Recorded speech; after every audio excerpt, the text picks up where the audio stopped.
Movie की शुरुआत में हम फेयरलेक टाउन को देखते हैं जो वेस्ट वर्जीनिया में मौजूद है। यहाँ के लोग हैलोवीन के दिन माउंटेन मैन म्यूजिक फेस्टिवल को सेलिब्रेट कर रहे होते हैं क्योंकि हैलोवीन का इवेंट होता है, जिस वजह से यहाँ के लोग अजीब तरह के मास्क पहन के घूमते हैं और कुछ लोग तो ऐसा मेकअप किए हुए होते हैं जो सबसे ज्यादा डरावना लग रहा होता है। और इस चीज को न्यूज के जरिए टीवी पर भी दिखाया जा रहा होता है और इसको कवर करने वाली रिपोर्टर का नाम कैलीन होता है। कैलीन रिपोर्टिंग करने के बाद जॉगिंग करने के लिए निकल जाती है। जॉगिंग करते वक्त वो एक जंगल से होकर गुजरती है जहाँ पर उसे एक सॉटूथ मिलता है। कैलीन को लगता है कि ये कोई प्रैंक करने वाला इंसान है, जिसके बाद वो उसको स्माइल देती है और साइड से निकल जाती है क्योंकि हैलोवीन फेस्टिवल चल रहा है और इसलिए वो कई सारे लोगों से मिलती है जो ऐसा मेकअप करके घूम रहे होते हैं और यही रीजन होता है कि वो सॉटूथ को इग्नोर मार देती है। जब वो आगे जाती है तो उसे वन आई मिलता है। वो उससे कहती है कि तुम्हारा कॉस्ट्यूम ज्यादा अच्छा नहीं है, जिसके बाद वो आगे जॉगिंग करने के लिए निकल जाती है। वो कुछ दूर आगे निकल ही पाती है तो उसके सामने थ्री फिंगर आ जाता है। थ्री फिंगर उसे देखता है और स्माइल करता है। कैलीन इस बात पे गुस्सा हो जाती है क्योंकि वो लोग बार बार उसके सामने आ रहे होते हैं, जिसके बाद कैलीन थ्री फिंगर को अपनी मिडिल फिंगर दिखाती है। मिडिल फिंगर देख के उसको बहुत ज्यादा गुस्सा आती है और वो अपनी कुल्हाड़ी से उसकी उंगली को काट देता है। कैलीन को दर्द होने लगता है और वो अपनी जान बचाने के लिए वहां से भागने लगती है। कैलीन को उसी फॉरेस्ट में एक इंसान मिलता है जिसका नाम मेनार्ड है। मेनार्ड कैली को उन सभी लोगों से बचाकर उसे वहां से बाहर निकालने में हेल्प करता है, लेकिन तभी मेनार्ड को एक कुल्हाड़ी मिलती है जिसकी मदद से वो कैली के ऊपर अटैक करता है। यानी मेनार्ड उन तीनों भाइयों के साथ मिला हुआ है। कैली समझ जाती है कि मेनार्ड अभी तक उसे सिर्फ बचाने का ड्रामा करता है और इसके बाद मेनार्ड कैली को मार देता है। लेकिन तभी वहां पर मेनार्ड के सामने वो तीनों भाई आ जाते हैं। मेनार्ड उन लोगों पे चिल्लाता है और उनसे कहता है कि तुम लोग शिकार के साथ खेलना बंद करो क्योंकि हो सकता है कि वो किसी दिन तुम्हारे खेलने के चक्कर में हम लोगों से निकलकर भाग जाए। और जिसके बाद हम उन लोगों को वेयर हाउस में देखते हैं जहां वो लोग कैली की बॉडी को काट रहे होते हैं और उसे खाते हैं। मेनार्ड उन लोगों पर डांटता है और उनसे कहता है कि तुम लोग हमेशा ही कोई ना कोई सुराग पीछे छोड़ाते हो और अगर ऐसा होता रहा तो पुलिस उन्हें बहुत जल्दी पकड़ लेगी। वहीं सीन शिफ्ट होता है और हम 5 दोस्तों को देखते हैं जो माउंटेन मैन म्यूजिक फेस्टिवल को सेलिब्रेट करने के लिए उसी टाउन में जा रहे होते हैं। लेकिन तभी जानबूझकर मेनार्ड उनकी गाड़ी के सामने आ जाता है। वो लोग उसे बचाने के चक्कर में गाड़ी को दूसरी साइड कर देते हैं। इससे गाड़ी अपना बैलेंस खो जाती है और गाड़ी सीधी जाकर पेड़ में टकरा जाती है। वो लोग अपनी गाड़ी से बाहर निकलते हैं और वो देखते हैं कि मेनार्ड रोड पे डला हुआ है। उन लोगों को लगने लगता है कि मेनार्ड का एक्सीडेंट उनकी कार से हो चुका है, लेकिन उनका एक दोस्त ये कहता है कि गाड़ी उसको छू तक नहीं पाई है। ये कंफर्म करने के लिए वो लोग मेनार्ड को चेक करते हैं, लेकिन जैसे ही वो लोग हाथ लगाने वाले होते हैं तभी मेनार्ड अपने पास से छुपे चाकू को निकालकर उन पर अटैक करता है। उसके इस वार से उनका एक फ्रेंड इंजर्ड हो जाता है। ये देखकर बाकी के फ्रेंड मेनार्ड को लाते घूंसे बजाने लगते हैं।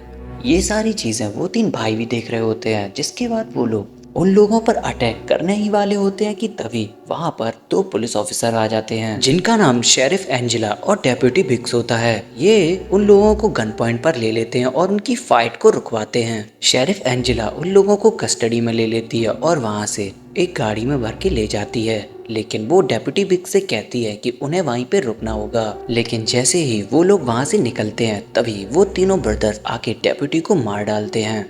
वहीं हम प्रिजन में देखते हैं जहां पर बिली सारा ब्लेम खुद पर ले लेता है और उन लोगों को रिहा करवा देता है, जिसके बाद सभी दोस्त उसी टाउन के किसी होटल में वहीं पे रुक जाते हैं। इन्वेस्टिगेशन के दौरान एंजेला को पता चलता है कि मेनार्ड एक बहुत बड़ा क्रिमिनल है जो अभी तक किसी की भी पकड़ में नहीं आया है। जिसके बाद एंजेला अपने सीनियर्स को कॉल करती है और उन्हें बताती है कि उसने मेनार्ड को पकड़ लिया है। वो कहते हैं कि सुबह तक मेनार्ड को पकड़ने के लिए एक टीम भेज देंगे। ये सारी बातें मेनार्ड सुन लेता है और एंजेला से कहता है कि हो सकता है तुम सुबह तक जिंदा भी ना बच पाओ। सीन शिफ्ट होता है और हम उस टाउन को देखते हैं। ये टाउन पूरी तरह से खाली होता है क्योंकि यहाँ के सभी लोग फेस्टिवल को एंजॉय करने के लिए टाउन से बाहर जाते हैं और इसलिए इस टाउन में इस वक्त बहुत ज्यादा खामोशी है। सीन शिफ्ट होता है और हम उन तीनों भाइयों को देखते हैं जो एक टो ट्रक की हेल्प से वहाँ के मोबाइल टावर को डिस्ट्रॉय कर देते हैं और उसे गिरा देते हैं। ये करने के बाद वो लोग पावर सप्लाई को बंद करने की कोशिश करते हैं, लेकिन वो ऐसा नहीं कर पा रहे।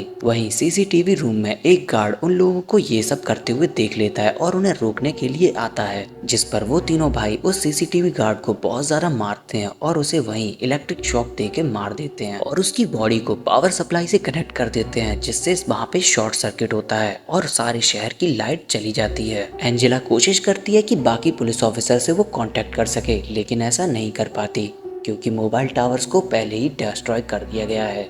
वहीं बिली की फ्रेंड उसको खाना देने के लिए वहाँ से निकलती है, लेकिन जब वो जा रही होती है तभी थ्री फिंगर उसके रास्ते में आ जाता है।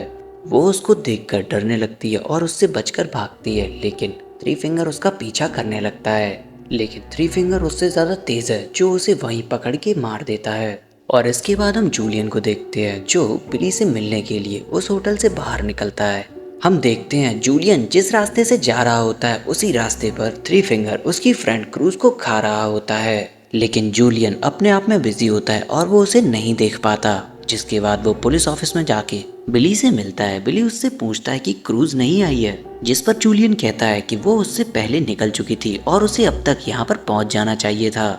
शीन शिफ्ट होता है और हम लिटा को देखते हैं, जो नहाने के लिए जाती है और तभी सॉटवुड उनके फ्रेंड गस को वहाँ से उठाकर ले जाता है। आवाज सुनकर लेटा बाहर आती है, जो उसके सामने वन आई खड़ा है, जो उस पर अटैक करने लगता है। लेडा वहाँ पर बड़ी मुश्किल से खुद को बचा पाती है और वहाँ से निकल जाती है। वहीं शीन शिफ्ट होता है और हम गस को देखते हैं, जिसको वो तीनों भाई बड़ी बेरहमी से उसकी टांगों पर हथौड़े मार मार के उसकी टांगें तोड़ रहे थे। उसकी ऐसी हालत करने के बाद वो लोग उसे पुलिस स्टेशन के सामने छोड़ देते हैं। गस अपनी मदद के लिए बहुत तेज तेज आवाज मारने लगता है। पुलिस ऑफिस में बैठे एंजेला, बिली, जूलियन उसकी आवाज को सुन लेते हैं, जिसके बाद एंजेला अपनी गन को लेकर बाहर निकलती है, लेकिन वो तीनों भाई गस को कुचलकर एंजेला के सामने ही बाहर निकलते हैं। एंजेला उनको रोकने की कोशिश करती है, लेकिन वो रोक नहीं पाती। एंजेला समझ जाती है कि आज की रात बहुत ज्यादा मुश्किल होने वाली है। एंजेला पुलिस ऑफिस में रखी शॉटगन को बिली और जूलियन को दे देती है और उन्हें डेप्यूटी असाइन कर देती है, लेकिन बिली एंजेला से कहता है कि वो क्रूज को ढूंढना चाहता है। एंजेला इस पर उसे मना कर देती है और वो स्टेशन को गार्ड करने का कहती है। एंजेला खुद उस पुलिस ऑफिस से बाहर निकलती है, जिसके बाद वो एक शॉप पर जाती है जहां उसे इन्वर्टर और रेडियो मिल जाता है। वो लकीली उस रेडियो से कांटेक्ट भी कर पाती है, लेकिन जिस इंसान से कांटेक्ट लगा होता है वो उससे कहती है कि तुम्हें जल्दी से जल्दी यहाँ पर बैकअप बुलाना होगा, क्योंकि यहाँ पर बहुत ज्यादा मर्डर हो रहे हैं। वो लड़का इस बात को सीरियसली नहीं लेता और उसे लग रहा होता है कि ये सब एक प्रैंक है। वहीं दूसरी तरफ पुलिस ऑफिस में लेटा भी पहुंच जाती है, जो दरवाजे को नॉक करती है, लेकिन एक प्रिजनर जिसके पास शॉटगन होती है वो शूट कर देता है। गन की आवाज सुनकर एंजेला वापस से वहां पर आती है और देखती है कि लेटा उस गन शॉट से बच गई है। बिली लेटा से सवाल करता है और उससे पूछता है कि क्या क्रूज तुम्हारे साथ थी। लेटा उसे मना करती है और कहती है कि उसने काफी देर से क्रूज को नहीं देखा है, जिस पर बिली और जूलियन डिसाइड करते हैं कि वो वहाँ से बाहर निकलकर क्रूज को ढूंढेंगे। वो दोनों वहाँ से निकलकर क्रूज को ढूंढने लग जाते हैं। तभी उन्हें रोड के साइड पर क्रूज की डेड बॉडी मिलती है, जिसको देखकर बिली बहुत ज्यादा गुस्सा हो जाता है और तभी थ्री फिंगर उनके सामने आता है, जिसका वो लोग पीछा करना शुरू कर देते हैं और वो इसकी ट्रैप में फंस जाते हैं। और जब बिली को होश आता है तब वो देखता है कि वो एक फुटबॉल ग्राउंड में गड़ा हुआ है। उसका सिर्फ सिर ही बाहर था और उसके सामने जूलियन लेटा हुआ था, जिसके पैर में एक जंजीर थी और जो से उसे बांध रखा था। ये लोग प्लान बना ही रहे होते हैं कि ये लोग कैसे वहां से बाहर निकले। तभी वहां पर थ्री फिंगर आता है, जो स्नो ब्लोअर पे बैठा होता है और उनकी तरफ बढ़ना शुरू करता है और वो धीरे धीरे उसके पास आके बिली के सिर को उड़ा देता है। जूलियन भी उस जंजीर की वजह से बंधा हुआ है, इस वजह से वो भी वहां से भाग नहीं पाता। थ्री फिंगर उसको भी उस स्नो ब्लोअर की मदद से मार देता है। वहीं सीन शिफ्ट होता है और हम पुलिस स्टेशन में देखते हैं एंजेला काफी ज्यादा परेशान हो रही होती है, क्योंकि बिली और जूलियन अभी तक वापस नहीं आए हैं। वहीं एंजेला एक प्रिजनर जिसका नाम मॉस है उससे कहती है कि वो जल्दी से इस टाउन के बाहर जाए और पुलिस ऑफिसर को इत्तला करे कि यहाँ पर क्या हो रहा है। मॉस एंजेला की गाड़ी लेकर उस टाउन से बाहर निकलने की कोशिश करता है, लेकिन वो ऐसा नहीं कर पाता क्योंकि रास्ते में उन ब्रदर्स ने कांटे बिछा रखे थे, जिससे वो गाड़ी क्रैश कर जाती है और वो तीनों भाई मॉस को पकड़कर वापस से वहीं ले आते हैं। वो लोग पुलिस ऑफिस के सामने मॉस को एक ड्रम में बंद कर देते हैं और उसके नीचे आग लगा देते हैं, जिससे मॉस को बहुत ज्यादा तकलीफ होती होती है और वो बहुत ज्यादा तेज चिल्लाने लगता है। उसकी आवाजें सुनकर एंजेला बाहर निकलती है और उसे बचाने के लिए उस दुकान के पास जाती है, लेकिन तभी एक धमाका होता है। वहीं सीन शिफ्ट होता है और हम मेनार्ड को देखते हैं जो पुलिस ऑफिस में बैठी लीटा को कहता है कि अगर वो उसे आजाद कर दे तो वो उसे नहीं मारेगा।